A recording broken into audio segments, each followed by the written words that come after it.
শনিবার প্রধানমন্ত্রীর 9 বছর পূর্তি উপলক্ষে 20 নং ওয়ার্ডের উদ্যোগে এক জনসম্পর্ক অভিযান করা হয়। জনসম্পর্কে উপস্থিত ছিলেন ওয়ার্ডের কর্পোরেটর রত্না দত্ত সহ আর অন্যান্যরা। সাংবাদিকদের মুখোমুখি হয়ে রত্না দত্ত জানায় 20 নম্বর ওয়ার্ড থেকে 16 নম্বর বুথে এসে জনসম্পর্ক করা হয়। প্রধানমন্ত্রী ও মুখ্যমন্ত্রীর নির্দেশ অনুসারে বিভিন্ন পরিকল্পনা নিয়ে কাজ করার চেষ্টা করে। এই জনসম্পর্ক অভিযানে সকলের সুখ দুঃখে পাশে থাকার কথা বলেন।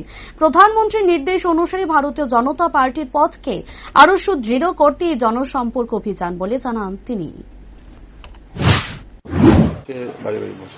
আজকে আপনারা সবাই অবগত আছেন যে আমরা 9 বছর পূর্তি উপলক্ষে আমাদের মাননীয় যশস্বী প্রধানমন্ত্রী 9 বছর পূর্ণ হয়েছে, তাই আমরা সবাই 20 নম্বর ওয়ার্ডে আমরা 16 নম্বর বুথে এসেছি জনসম্পর্ক করার জন্য। আমরা সবসময় কিছু না কিছু পরিকল্পনা থাকে আমাদের মাননীয় প্রধানমন্ত্রী, মাননীয় মুখ্যমন্ত্রী আমাদের যে পরিকল্পনা মধ্যে আমরা সেটাই মাথা পেতে গ্রহণ করে ওনার পথ নির্দেশ করে আমরা চলতে চাই।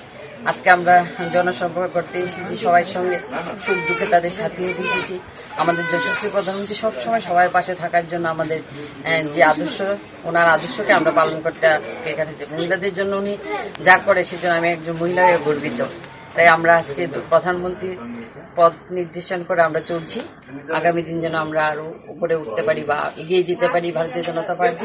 তাই আমরা আজকে এই জনসম্পর্ক সবার পাশে থেকে সবাই ভারতীয় জনতা পার্টিকে সহযোগিতা করবে, ভালোবাসবে, এটা তো জানি, কিন্তু আমরা চাই ভারতীয় জনতা পার্টিকে সবাই আশীর্বাদ করবে। আগামী দিনও কি আপনারা এরকম কর্মসূচি থাকে?